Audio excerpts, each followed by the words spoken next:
Hello. Artcam 2011-17. 16. In class. In this lesson, we will learn to draw Write arc's name of the command. When we hover over it and click, it opens such a window for us. When we click on the first three parts of this window, it's already on the left.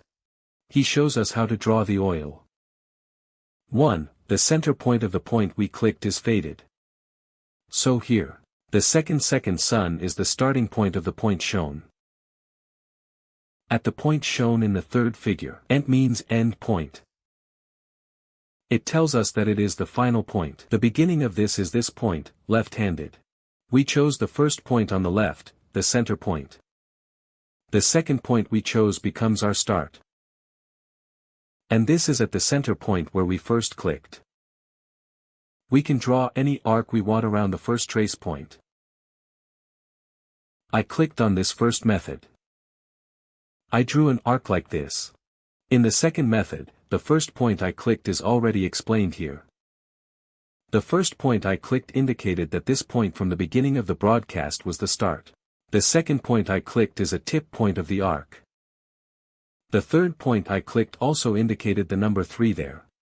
Point on art. So let's define the arc with the point where we clicked. So mouse also means let's move with certainty. The first point I clicked on here is from the beginning to the end. The second point I clicked is the end, and the third point I clicked here is the length of the arc. In other words, I ensure that it is determined as an arc. This is the most comfortable and easiest method of drawing the bow.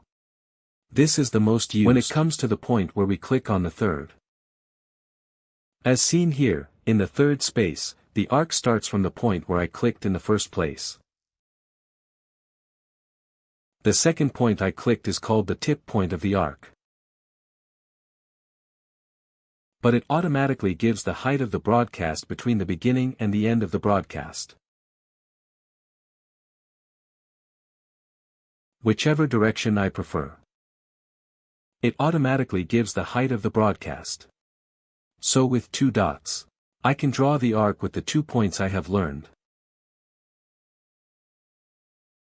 Here, while drawing the arc, the original distances of the starting point, end point and center point are taken into account. Here we can see the arc drawing. That's all I have to say about drawing the bow. Goodbye, see you in the next lesson.